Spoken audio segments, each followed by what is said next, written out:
Hello, and welcome to episode 59 of TBR, the To Be Read podcast, where we talk about the books we love and the topics that interest us. I'm Patrick Stemp, and with me, as always, are Michael Ronn and Jamie Maltman. How you guys doing?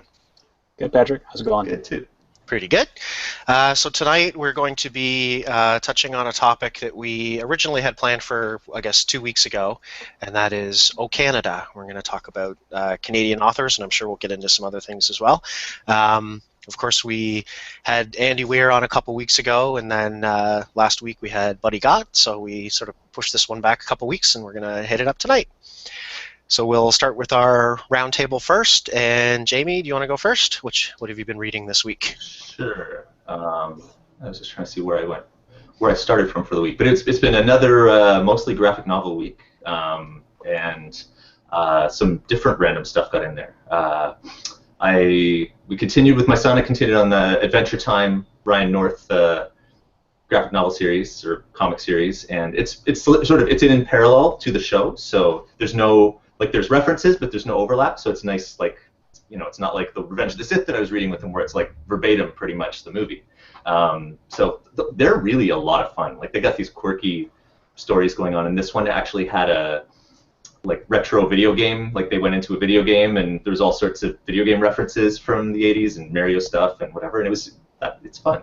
So we're enjoying that a lot, and I think we just started number 4 last night. I read I should get the editor for that, an H.P. Lovecraft graphic novel anthology of stories. So this one was it was edited by Dan Lockwood and had a variety of different artists that were working with him on it. So this one had Call of Cthulhu, Dagon, The Wolves in the Walls, The Wolves in the Walls is the Neil Gaiman story. The Rats in the Walls is the H.P. Lovecraft story, and it was pretty well done because I'd started reading a few of his short stories there a few months ago, and then just got away from it. And then when I was picking up something else at the library in the adult graphic novel section, which I didn't really know they had until I looked something up and said, wait a minute, this wouldn't be in the kids section, and I found it. So that was kind of cool. And so it's, it is creepy and unnerving and weird as it is. And a lot of people complain about his overwrought prose. So you don't have any of that. You just have the pictures to represent these things, while you have all the crazy things that the guys are, the narrators as they go crazy are talking about. So thought that was a really nice survey of sort of all his mythos that he's got around all these elder gods and stuff. So if because the references are everywhere, and especially, whether it's, there's some in movie stuff, there's some in other authors have, built on that in different ways, and then some in the board game world that I'm connected to, there's a lot of stuff. So it's just neat to see a little bit more to really see some of the source material there. And then I also started on the epic journey that I mentioned before, I think, of doing the Game of Thrones graphic novel series. So that was the one that I was looking for in the library. Mm-hmm. And so this is Daniel Abraham did the adaptation, and it has a really neat foreword actually from George R. R. Martin, where he's talking about this is an adaptation of my books. This is not an adaptation of the movie or of the TV series. So there will be where there are divergences. It's because it makes sense for this. But and he talked a little bit about just putting it into a visual medium. And the neat thing for him, the really neat thing for him, is he was a huge fan of comic books and funny books and whatever, and the Classics Illustrated series as a kid. So he read Three Musketeers as a comic book first. He read A Tale of Two Cities as a comic book first. So so many great classics, that's where he got his start from. And so he just thinks this is a really cool thing that someone's doing a good job in doing justice to it. Other than the interesting criticism of them is some of the women look more sort of like they might fit into superhero books a little bit more than they should. No matter what age they are, they could be, 40-year-old mom of 5 or 6 or whatever she is, and she looks similar to in the books 12-year-old, but that's in the show is older, looks the same as someone else. That's kind of an interesting twist to it. But so I've finished the first one, and I think they did a really good job. And again, my purpose for reading this is I'm ultimately going to start reading book 3 sometime this summer, and so I just wanted to have it's been a fantastic, it's in 2 nights of my normal reading, bam, I'm done. Well, a quarter of the first book, but anyway, so it's still long because it's actually 4 volumes to get the first book, But I know, Michael, you mentioned that would be a cool way for you to experience it, and it works great. Like I think you'd really enjoy it. I think they've done a great job with it.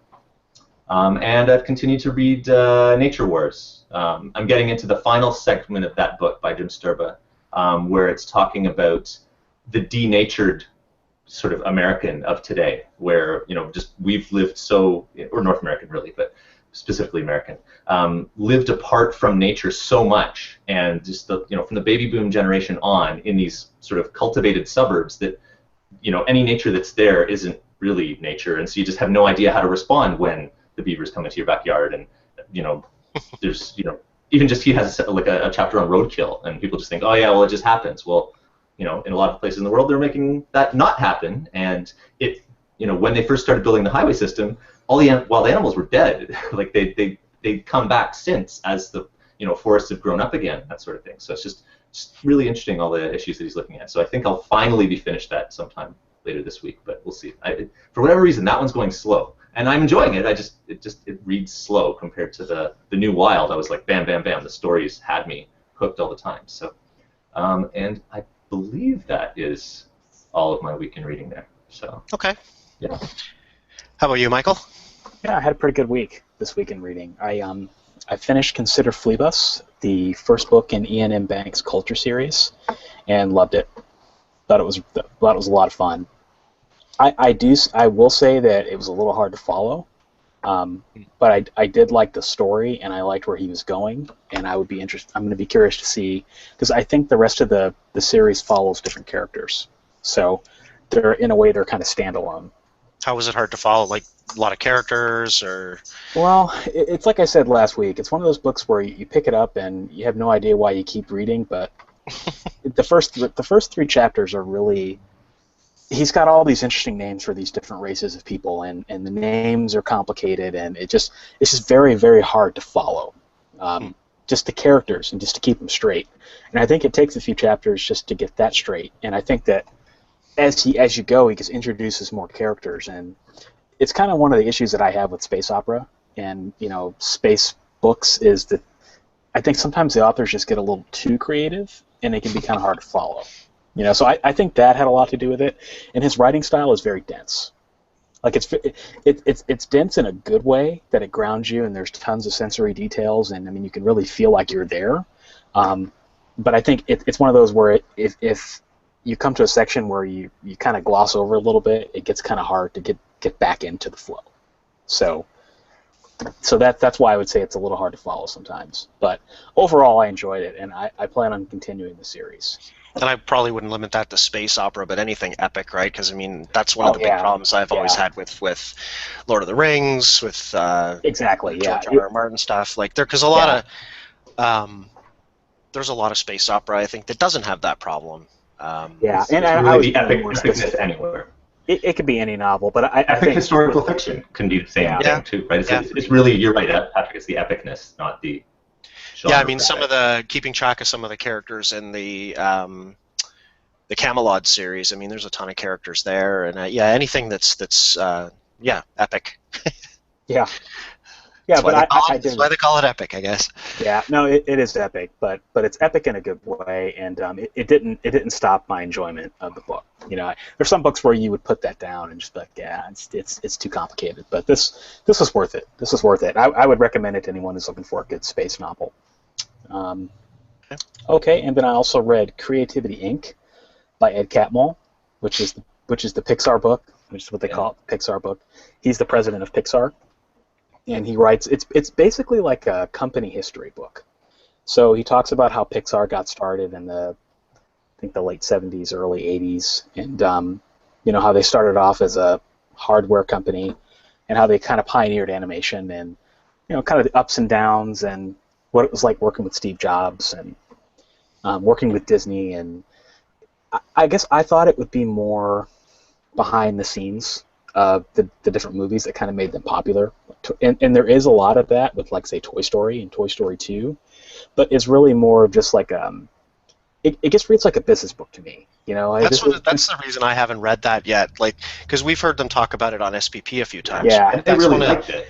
And they really liked it. but in looking at the blurb, okay. it seems like it's like a management book, not. That's exactly what it is. It's a Yeah. management book, and in fact, at the end of the book, there's a bunch of lessons that he talks about in throughout the book, and it's like maybe 20, 30 lessons, and any manager in corporate America would read that to their team. I mean, it's just so generic, and I guess that's the problem I had with it. I wanted more. I wanted more Pixar behind the scenes and less of the, you know, let's motivate people sort of thing. You know, that was my only criticism of it. That being said, there were some interesting things about Toy Story and the development that I did enjoy. So, if you're a Pixar fan, you know, pick it up. It's probably worth reading. If you're not really a Pixar fan, I probably wouldn't read it. I'd read it if it wasn't as remarkable as I expected it to be. Yeah, I would read it if it was more Pixar and less business, for sure. That's I think the reason it dropped off. It may not even be on my TBR list anymore. I think because the more I read about it, the less I wanted to read it. Yeah, and the thing is, I don't know if it probably shouldn't tarnish the rest of my business book reading, but I want to read the How Google Works book. But now I'm afraid it's going to be the same thing. You know, so. I think it's just one of those. And then the final book I wanted to mention, just real quick, that I'm reading, I'm almost done with it, is The Disappeared, which is the first book in the Retrieval Artist series by Christine Catherine Rush. So, yeah, she's discounted the first book. I think it's to $2.99, and I got that in the audiobook, which was a couple of bucks. And I like it a lot. It's a police procedural that takes place in the future, and it takes place on the moon. So, humanity lives alongside a couple of different alien races, and there are a lot of different laws and customs that govern all three races. And it follows the hero, Miles Flint. He's a space cop, and he's just trying to. I guess he's working in a system of laws that he doesn't think are just. And there are people who have been abducted and kidnapped by alien races, and he's trying to figure out how to save them and what he can do for them. So very well written. I really enjoy it. I like the audiobook. It's really easy to listen to, and I'll be able to give a final review next week. So that's me. Cool. And I think when you were talking about that book, I was thinking of The Automatic Detective by Ailey Martinez, which I think I've recommended before, and I would still recommend you might be interested in that one. That's a sort of science fiction noir with a giant robot as the protagonist. It's a lot of fun. Cool. So my reading for the week, I read Ernest Cline's new book, Armada. And this one's going to be a little tough to talk about. But so he wrote Ready Player One, a few years back, and that book, I mean, it's like everybody's favorite book over, for the last few years. I think Andy Weir mentioned it when we had him on. It's Hugh Howey talks about it. I mean, just everybody loves this book. It's Ready Player One. It was a fantastic. It was reference heavy, to sort of 80s nostalgia, video games and things like that. And it took place in a video game for the most part, and it was a lot of fun. This one, not so much. I was very disappointed in how disappointed I was in reading this, and I don't want to, I don't want to go into it in too much detail because, people are going to love this book, and people are loving it. It's getting a lot of good reviews, and any of the negative reviews that I've read, they really touch all the same thing, all the sort of same problems that I had with it, and I think he's a good writer. Like I said, I loved Ready Player One. I kind of hope that, this being his second big release, that he's, I'm going to say, like, clearing his throat here, I hope. Yeah, I got the sense that he maybe had, like, a whole bunch of 80s references and video game and movies and all kinds of stuff that he couldn't fit in Ready Player One, and so he took all of that and stuffed it in here. And Ouch. Hopefully he's got it out of his system now and can go on and write a third, better book. I just personally found it. I think this is more YA, which isn't a bad thing. But if your main character is 18, but he reads like he's 11, there's some inconsistencies there, right? It moves extremely quickly. I think the whole book takes place in a period of just a day or two, and way too much happens in that period. So it's a tough one. I wouldn't personally recommend it, but there are a lot of people who are enjoying it. I'd say sort of read the reviews and see if it's something that you think might catch your interest. I'd say probably don't drop $30 on a hardcover. But it's kind of like telling people not to go see the next Terminator movie, right? They're either going to see it or they're not. They already made their mind up when they saw the first trailer. Anybody who was going to drop $30 on a hardcover here already has. And unfortunately, it's also one of those books where the Kindle book is, or Kobo or anywhere, is $14 or something like that. It's almost as expensive as a paperback. So I'd say with this one, if you liked Ready Player One, it's worth checking out. It's worth giving a try, but get it from the library. See, look, I was just looking at Goodreads for both of them for a second there, because like Ready Player One has 184,000 reviews and a 4.38 average. This has like 2,800 reviews of, you'd imagine, the biggest fans of Ready Player One, right? And is sitting at 3.65 to start with. Right. So the fans of the book are as lukewarm or worse as as you are, right? So that's the negative reviews typically start with, "I loved Ready Player One, but I hated this." So it's unfortunate. Like I said, I'm looking at this as throat clearing.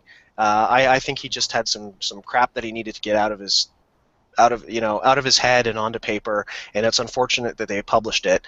And hopefully the next one's better. I'm still gonna read whatever he puts out next. I just won't be buying it. I'll be getting it from the library. That's for sure. And you mentioned before you read it that you were scared this might even be the case anyway, right? Because like, how do you, if that's your first, well, you were talking more from the author perspective, but if that's your first published book, and it does amazing like that, well, it's like there's The Martian. Nowhere to go but down.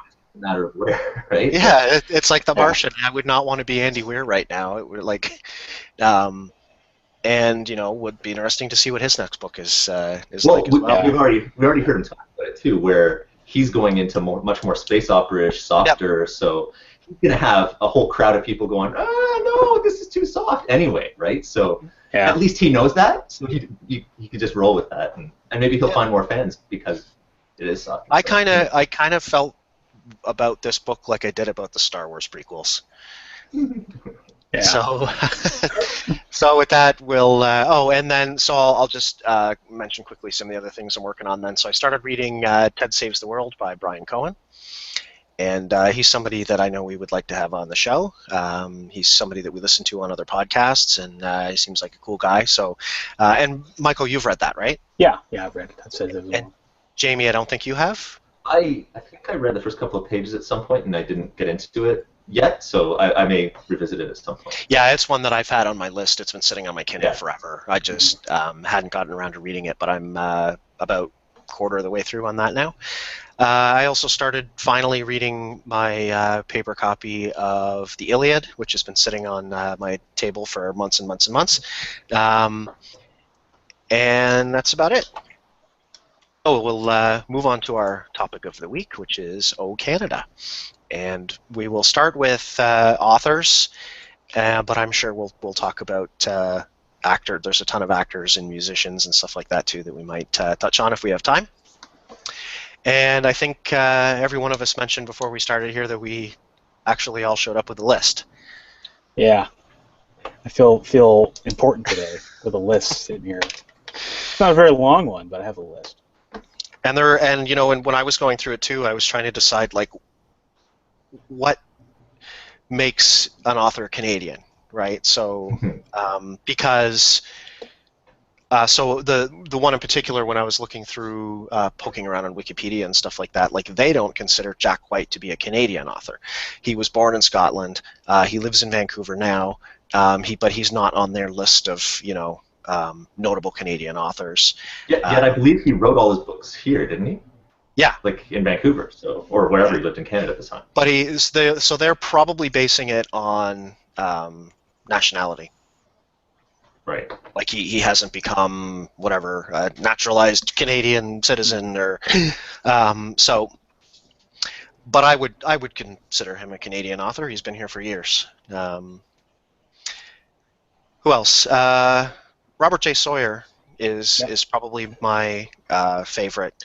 I've been reading him for years, and he's actually someone that I've gotten away from a little bit. But he, for a while there, was one of my favorite science fiction authors. He lives up in Jamie's neck of the woods, or thereabouts, and he's sort of hard science fiction. Um, I couldn't, he's I think he's probably I'm going to have to guess he's probably the most decorated Canadian science fiction author currently, and so some of his good books, Calculating God was really interesting. That's probably the first one I read of his. So, you always the first one always sticks in your mind, and in that one, aliens come down to I think the Royal Ontario Museum and say, "Take me to your archaeologist." Do they crash in a giant crystal? No. And Sorry, for anyone they're who doesn't understand, they built this addition onto our museum that's like this big old awesome museum building, but it looks like a kind of messed up crystal Rubik's cube thing. So that's anyway.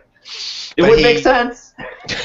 so anyway, these aliens are trying to prove the existence of God by showing that on all of these alien worlds throughout the known universe, the same type of extinction events have happened on every inhabited planet at the same point in their evolution, and that is so wildly outside the realm of possibility that it has to be on purpose. So it's a great book, and one of his other books, Flash Forward, was turned into a TV show a few years ago. I don't know if you guys ever saw it. I don't think it made it past season 1. And I would say read the book. The book is fantastic. I didn't get past the first episode or two of the show because they took a book that was about thoughtful science and turned it into a television show that was about terrorists and bad people trying to do bad things. In that story, they're doing an experiment at CERN, and it causes everyone on the planet to lose consciousness for, I can't remember how long, but for a few minutes, long enough that planes fall out of the sky, cars crash, a lot of people lose their lives during this event. And throughout the book, the scientists are trying to get permission to do it again because they think they've found something. And I won't ruin it for you, but that was another great book. So one of the reasons I got away from reading Robert J. Sawyer is I started to find, and it's funny because they actually mentioned this in the Wikipedia article as one of his sort of tropes, and it actually started to kind of get on my nerves, which was a lot of his main characters have a life-ending disease, cancer, something else, and it seemed to me like it artificially tightened up the timelines a bit. Right, so here's a story that could take place over a period of 2 years, but because the main character has cancer, he has to get this done in 3 months because he's going to die. And it took me 3 or 4 books of reading him before I started to sort of really notice it and started to get on my nerves, as I said. But he is a fantastic writer, and so definitely check out some of his stuff. Who wants to go next? I have one on my list, and that's just because it's the most obvious, but that would be Margaret Atwood. Uh-huh. Have you guys read anything by her? Only her kids' books. Only some of the kids' books she's written recently that are like picture books. Yeah, I've read The Handmaid's Tale, and then I read some of her short fiction, and then I've read her poetry. And I will say that I'm actually not a huge Margaret Atwood fan when it comes to fiction. I just don't get it, personally, but I love her poetry. I think her poetry is awesome. So, the selected works would be good. Yeah, with poetry, I think the only poet I had on my list was because he stood out to me when I was looking through was Leonard Cohen. Yeah, I had him on my list too. I forgot he Cool. was Canadian. I would have never known unless I looked it up on Google. Yeah, Leonard Cohen. I didn't know that until today, actually. One of the ones that surprised me when I was looking around was Spider Robinson. So he's a science fiction author, and he's written. I think the books that I would have read of his in the past were the ones that took place in Callahan's. I can't remember the name, but it's like a bar where it's sort of in the universe that strange things happen. And I haven't read him in years, and I had no idea he was Canadian. Okay, so he's American-born but Canadian-raised kind of thing. Yeah. Nova Scotia, I have another person that, since you mentioned Robert J. Sawyer, kind of goes along with him, and that's Douglas Smith. And he's, I believe he's Canadian as well. He's the short fiction author. Yeah, he wrote the book Playing the Short Game, but obviously he's more Okay. known for his fiction. But he's really known for his short fiction because he's got hundreds of publication credits. And I think Robert J. Sawyer did a lot of short fiction too, or still does, doesn't he? Yeah, he's written. Yep. I think he's written quite a bit. And I think Robert J. Sawyer, they've done something together. I don't know for sure, but I would mention him. I haven't read any of his fiction, but I think they kind of run in the same circles. So might be someone to pick up if you like J. Sawyer. How about David Suzuki? Yeah. You don't know who he is, So right? Wow. No, I don't know who crazy. he is. Like Really? he's like the Canadian sort of naturalist that would have That's one of shows their- on our natural I stuff. don't- But his I don't know. That's his one of the reasons I wanted autobiography. to mention him. I wasn't sure sort of how it's because you see here. I mean, how he's a household name. I wasn't sure how well known he would be in the United States. I would have assumed that he was pretty well known down there, but I guess not. What's he known His- for? nature of He's a things. scientist, and yeah. Okay. Like environmental awareness through good science kind of stuff for the public consumption in Canada really is his thing. The Suzuki Foundation and stuff. But his autobiography is fantastic, actually. I read that back in maybe high school. Because he goes for, like, he's Japanese Canadian, but his family was in an internment camp for part of World War II. So he had that sort of experience, and then just sort of the science, like growing as a scientist, and then his awareness of the different areas of things, that he's the causes. It was a really good book. I was just trying to look up the name of it, but yeah, that's a good one to remember. I didn't come to my mind at all. Another one tons more. So Another one that really surprised me was a few actually. A.E. Van Vogt, another science fiction author. I had no idea. And Guy Gabriel Kay. Yeah, I can talk to Guy Gabriel Kay, but Yes, you can. yeah, no, I was going to start hitting my Canadian fantasy authors. So, but yeah, no, Guy, I've mentioned him before on the show, and he's his thing. Like, well, he's got his first series was his Fiona Gard tapestry that he wrote back in I think the late 70s, early 80s. Just after he was helping Christopher Tolkien with the editing of I think Unfinished Tales or Silmarillion. Yeah, one of the two anyway. That was the last one.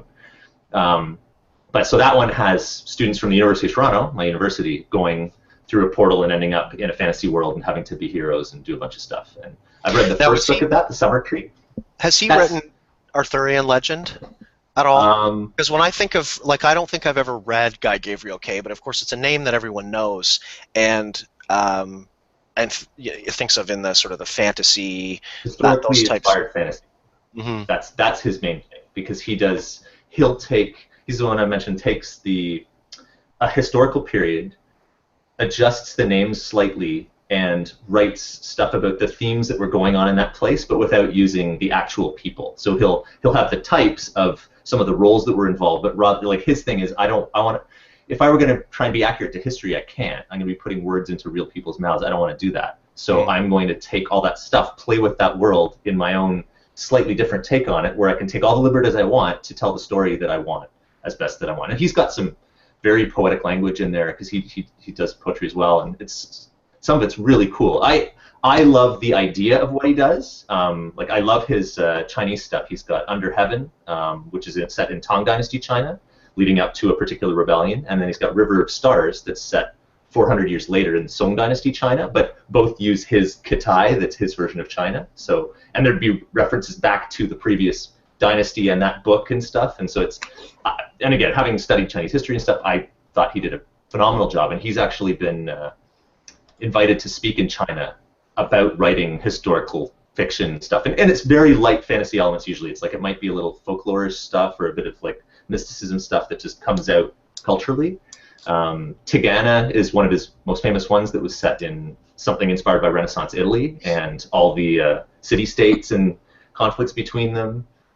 He's got ones, The Lines of Al-Rassan is in medieval Spain. I haven't read all of them, but and then some of the stuff is like modern urban fantasy in France, Isabelle. So he's sort of all over the place in periods. Oh, the Sarantine Mosaic, that's the one that I haven't read, but I really want to, that's set in Byzantium, so the time of Justinian. So there's 2 books in that one. So really, really cool. Like it's more about the sweep of what's going on sometimes than it is about the characters. And some people have that criticism a little bit, but there's still really interesting characters and just neat stuff going on. But it's sort of the sweep of history in these periods and what's going on thematically is what he's really into, and I enjoy it. So. Cool. Yeah, he's a cool one. We hit science fiction and fantasy. How about well, I've got more fantasy, but you can go Western. But I can, yeah. Sorry, go ahead. I've still got more fantasy to hit. Steven Erikson, with his Gardens of the Moon, and then the whole Malazan, whatever of the Fallen, long series. He's another Canadian author, and I've read that first one, and that's very dense. There's so many different subplots, and you're really thrown into that one. That one I felt like for the first 100 pages I was almost drowning, and if people hadn't said, wow, this is really cool, I wouldn't have gone that far. And it's very, very military, and magic is heavily used in the military, and it's how he's integrated that is pretty interesting, but there's huge empire stuff going on, so that was a neat one. Much lighter, my mom's a huge fan, is Charles DeLint, who does more stuff like Irish fairy story type stuff, integrated with the natural world and people. I think I've only read a few of his short stories. So he's originally Dutch, but has been living in Canada for a long time. Julie Cherneda is, I think she does sci-fi as well, but I've actually heard her speak at a local. There's a Chizine that does publishes Canadian short fiction in science fiction and fantasy, and I've heard her speak at some of their events before, and she does a lot of neat stuff. I think I've read some of her short stories as well.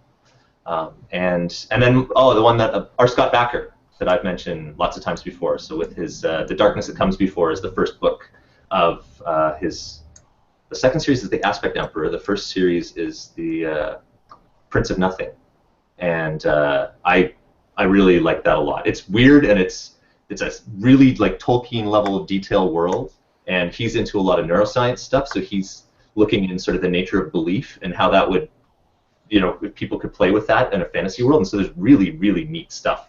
I love that first series, but it's not necessarily for everyone, and it can be a little gritty at times as well. And I'm waiting for his final book that keeps getting pushed back, that may even get split into 2 because he's got so much in there, which is called The Unholy Consult. And he also wrote his other stuff I mentioned before, Neuropath, that's like a thriller set in modern day that's very much into the neuroscience side of things, and sort of if you were editing people's brains to change what they might do, or some of their inhibitions and stuff, and it's creepy and has some crazy neuroscience in it. And then he had another one where there was a guy who couldn't forget anything. Like he basically he remembered everything ever that he'd heard spoken or something like that, and like an eidetic memory. Eidetic memory, yeah. And I gotta remember the name of it, but he's an investigator, like private investigator, and he went and investigated some cult disappearance situation, kidnapping sort of thing in this town, and it's a really interesting. The narrator is so interesting in that because it's first person and he's talking about this stuff, and just stuff like he can't stay in a relationship very long because he remembers word for word every argument he's had with the girl ever, and just that he can't deal with that, like when it starts to go into the same cycle again, and so he's a very off-putting character, but really interesting. So what's interesting to me is that we were all probably looking at the exact same list on Wikipedia or something, and pulled out a completely different sort of batch of authors. Who else did you have on your list, Michael? I had I had Saul Bellow. You guys heard of him? Not a fan of Saul Bellow at all, but the name jumped out at you. The name jumped out at me. He's one of those too, where I think he was born in Canada, but I think his parents moved to New York, and so he's primarily identified as an American or a United States author, but he technically would be Canadian by origin. I also had W.P. Kinsella. He wrote Shoeless Joe, which was made into the movie Field of Dreams. Okay. You guys have seen that. I didn't know he was from Canada because that book takes place in Iowa, so where I live. So those were the authors that I had on my list. Okay. I had Lucy Maud Montgomery on the list, I of could look at course. her. Yeah. Banner Green Gables. And then another one, I don't think he's written much, but I wanted to mention him because the book that I've read of his I just absolutely loved, and that's Patrick DeWitt. He wrote The Sisters Brothers. And it's probably been a long time since I've mentioned that book, but if you're looking for a great Western to read, it's not just like a straight up, man rides into town kind of type of Western. It's funny and it's weird and it's a lot of fun. I would highly recommend that one. Cool. And then other than Mordecai Richler and Farley Mowat and people like that, that's sort of the rest of the names are ones that you would recognize, but ones that I haven't necessarily read myself. I've got Cory Doctorow on there. He's someone that I want to read but haven't yet. Little Brother, I think, is the book that I have of his that I've had on my Kindle for a long time and haven't got to yet. Yeah, I've heard him speak in different sort of videos and read interviews with him and stuff, and really interesting guy. But I haven't gotten to his books yet. Yeah, definitely his I keep meaning nonfiction. to. It's pretty interesting with his stuff on copyright and public domain. I think is pretty cool. So, do you want to take a quick run through some actors? Yeah. And maybe we'll say whether I think the list I'm looking at is sort of both actors and musicians, and maybe I'll hit a few of the ones that I want, and we'll have to decide if you can keep them or if we want him back. Like Will Arnett, we want him back. Because of course all these people are living in the States, right? That's true. Yeah. And Dan Aykroyd, we'll take him back. You can keep Justin Bieber. No, we don't want Justin. No. John Candy, of course. Oh, John Candy's the man. Very well-known Canadian. Jim Carrey. Yep, Jim Carrey. Michael Cera. Yeah, we'll keep Michael J. Fox. You can keep Hayden Christensen. No. Hold on a second. Hey, I liked him as Anakin Skywalker. I don't care what anybody says. I thought he was a good Anakin Skywalker. Now, was he a good Darth Vader? Not necessarily. Probably not. No. But so you can keep him. Okay. We want Nathan Fillion and Michael J. Fox back. Sorry, not going to happen. Or I guess we'll trade you Michael J. Fox for Keanu Reeves. Please take Keanu Reeves. We don't want him. Ryan Gosling. Okay. You can keep Tom Green. You guys know Leslie Nielsen? Yeah. Oh, Phil Hartman. I didn't know Phil Hartman was Canadian. Phil Hartman was Canadian. Ellen Page. Oh yeah. You guys know her. So much Saturday Night Live stuff came out of there've been a lot. Second City. Saturday Night Live and Second City. All SCTV is probably a show that isn't very well known down in the U.S., but we grew up on it here. Mm-hmm. Bob and Doug McKenzie and Michael Ironside. Forgot he was Canadian. I didn't realize Howie Mandel was Canadian. Yeah. Margot Kidder, Lois Lane. James Cameron. Eugene Levy. Gotta love Eugene Levy. Norm Macdonald, Howie Mandel, Rick Moranis. There's so many. Mike Myers. Rick Moranis wasn't on my list. I had no idea he was Canadian.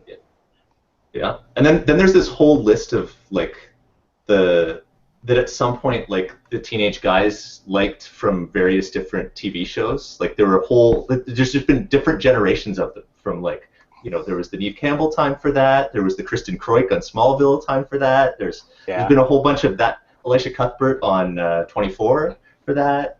Mm-hmm. What's her name? Lost, Tariel. Name not coming through. The one who was Tariel in... Oh, you didn't watch the second movie, did you? The girl from Lost. Oh, why can't I remember her name? Oh, the Kate. Yeah. Not the. I haven't watched Lost. That was her character name, Kate. I can't remember Evangeline the actress's name, but yes. Evangeline Lilly. Right. Okay. Oh, I'm surprised nobody's mentioned William Shatner. Yeah. I was surprised you hadn't mentioned William Shatner. Ryan Reynolds. Yeah. Gotta love Ryan Reynolds. Yeah. Jewel State. I didn't know Jewel State was Canadian. And if you guys had watched Firefly, you'd know who she was. When I And you One watched will. day. Far. One day. The Sutherlands, Donald and Kiefer. Yeah. Yep. Donald went to my university and got kicked out of the dorm for throwing a sink out the window, and Kiefer went to my high school. And he's almost been kicked out of the U.S. a bunch of times. In various other places. I think, yeah. Actually, aside from him, I know people that have, like, they saw him get on a plane, like, they've been on a plane with him, and they're like, they suddenly feel safer. His character's just so big for that. Did you mention How about, Rachel McAdams? There's another girl from the... No, I don't No, we didn't mention her. Yeah. Alan Thicke, You can keep Robin. Seth Keep Rogen. born down. Yeah, Seth Rogen. That one surprised me. I didn't know he Yeah. was. I think Vancouver was the area where he grew up. Mm-hmm.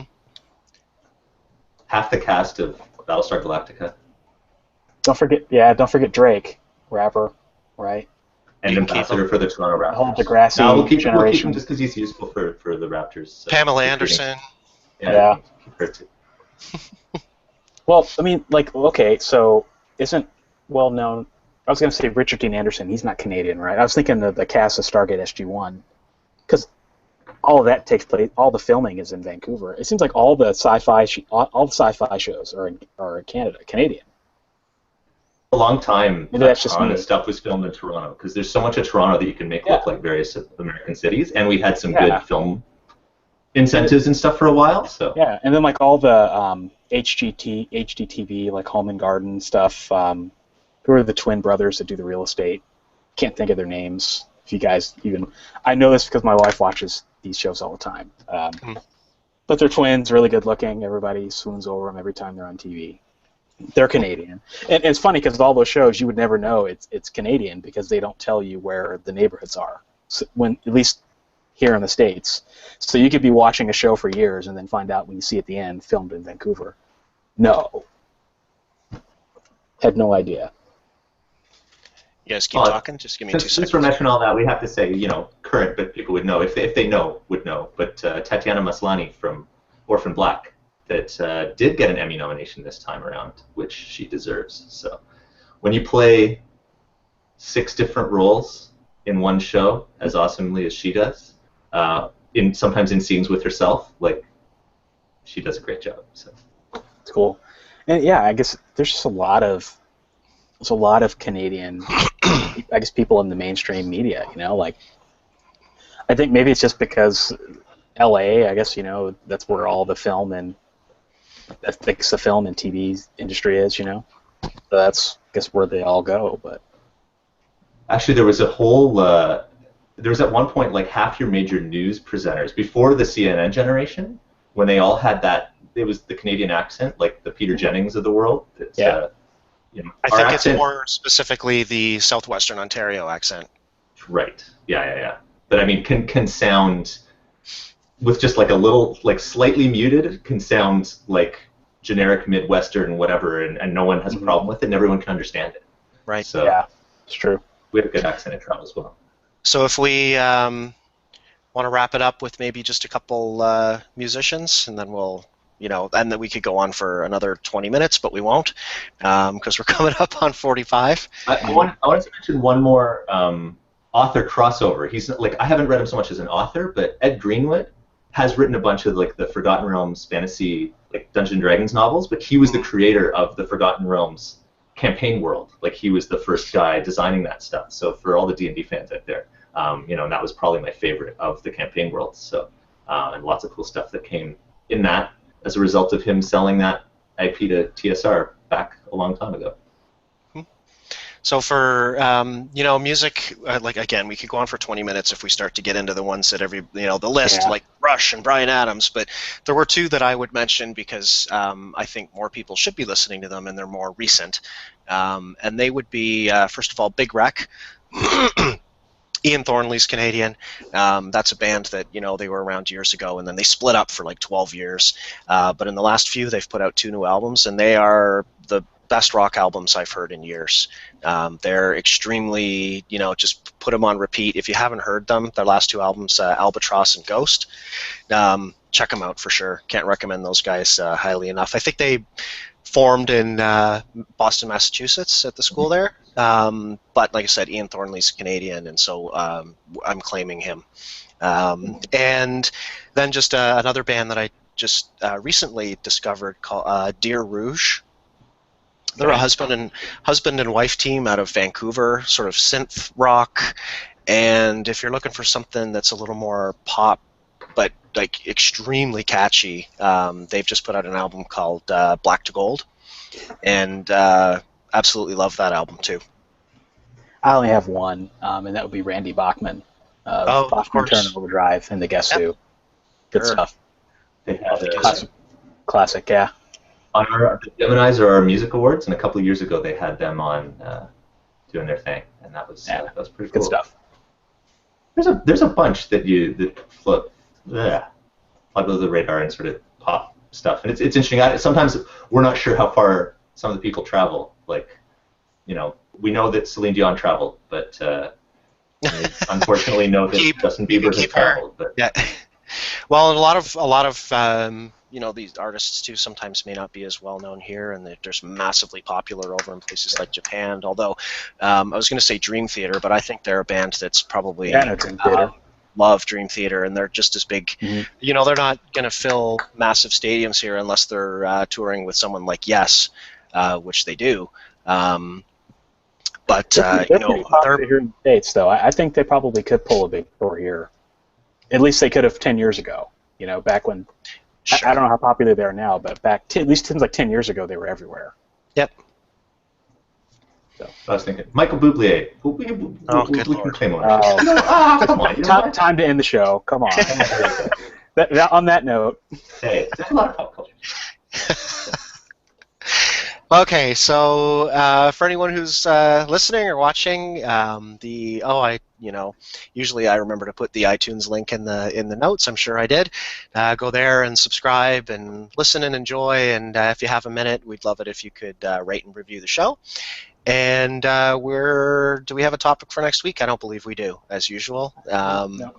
But it's sure to be something good. So tune in next week and have a great week in reading, and we'll talk to you soon. Have a good week. Have a good week, everyone.